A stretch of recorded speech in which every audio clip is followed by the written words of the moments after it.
লড়াইটা বিএনপির জন্য ইজ্জতের লড়াই।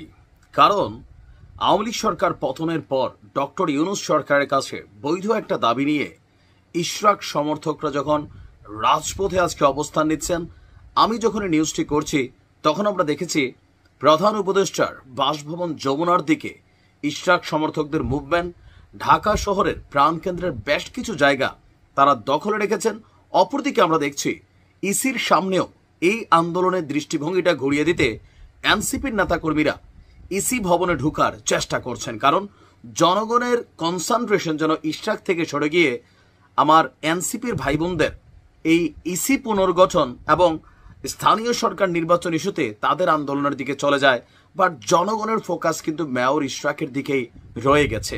কেউ কেউ বলছেন যে ইশরাকদের এই আন্দোলনটার গতিটা ভিন্ন খাতে প্রবাহিত করার জন্যই এনসিপি আজকে মাঠে নেমেছে পরিকল্পিতভাবে, কারণ এটা তাদেরও ইজ্জতের ইস্যু।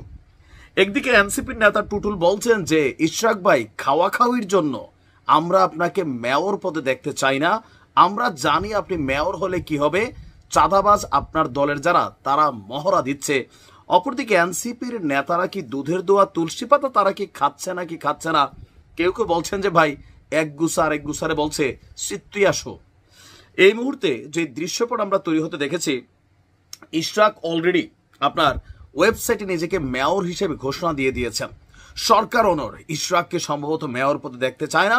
এনসিপি এবং তাদের যে কিংস পার্টি সরকারের সাথে কানেক্টেড উপদেষ্টা আসিফ এবং তার বন্ধু বান্ধবরা, আর এই নিয়ে বিএনপির ইগো এবং ইজ্জতের ইস্যু দাঁড়াইছে যে ভাই এইবার যদি মাঠ পর্যায়ে বিএনপি তাদের শক্তি দেখাইতে না পারে তাহলে বিষয়টা কোন দিকে মোড় নেবে। কিন্তু আমি যতটুকু বুঝতে পারছি কারোর জন্য পজিটিভ মোড় নেবে না।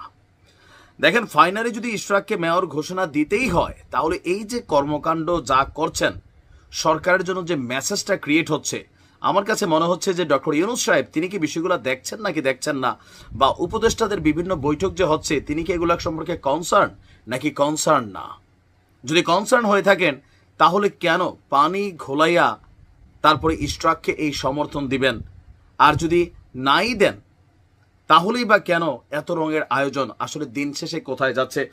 প্রধান উপদেষ্টার বাসভবনের আশেপাশে সভা সমাবেশ নিষিদ্ধ করা হলেও আমরা দেখছি আজকে এই মুহূর্তে বিএনপির মার্চটা ওইদিকে যাচ্ছে। যদিও যমুনাকে ঘিরে আইন শৃঙ্খলা বাহিনী ব্যাপক নিরাপত্তা জোরদার করেছেন, 144 ধারা জারি করা আছে। বিএনপির নেতাকর্মীরা আজকে নগর ভবনেও উত্তাল পরিস্থিতি তৈরি করেছেন। অপরদিকে এনসিপির সামনেও চলছে ব্যাপক বিক্ষোভ। তারাও নির্বাচন কমিশনের গেটের মধ্যে দিয়ে প্রবেশ করার চেষ্টা করছেন, পুলিশের সাথে ধস্তাধস্তির দৃশ্যপট আমরা দেখতে চাচ্ছি। কেউ কেউ বলছে যে নিজের কপালে এক ধরনের অলিখিত শনি ডেকে আনছেন সরকার বা ইউনূসের এই সরকার। কারণ ইশরাকের এই দাবি যেটা আদালত কর্তৃক প্রমাণিত হয়েছে, নির্বাচন কমিশন কর্তৃক গ্যাজেটেড হয়ে গেছে, সেই রায়কে মোড় ঘুরানোর জন্য এনসিপির নেতারা বা সরকারের উপদেষ্টারা পরিকল্পিতভাবে এখানে ম্যানোপুলেট করছেন। বিএনপির জ্যেষ্ঠ যুগ্ম মহাসচিব রুহুল কবির রিজভী বলছিলেন যে সরকার গায়ের জুড়ে আসলে ইশরাককে মেয়র পদে দেখতে চাচ্ছে না, কারণ এখানে লুটপাটের খেলা চলছে। আসলে আমরা কি দেখছি? সারা শহরে আজকে খালি আন্দোলন আন্দোলন, সাধারণ মানুষ বিপর্যস্ত। তবে আমি নিজে বরাবরই বলছি যে মেয়র ইশরাকের এই ইস্যুটা সরকারের জন্য অনেক পেইং একটা ইস্যু হয়ে যেতে পারে। তবে বর্তমান পরিস্থিতিতে বলা যাচ্ছে না সরকার কি ইশরাককে মেয়র হিসাবে ঘোষণা দেবে যে আইন আদালত দেখাচ্ছে, নাকি দেবে না। আর না দিলে বিএনপি যে কঠোর কর্মসূচি ঘোষণা করছে সেইটা কোন দিকে যাবে সময় বলে দেবে। সবাইকে ধৈর্য ধারণের আহ্বান জানাচ্ছি। আসসালামু আলাইকুম।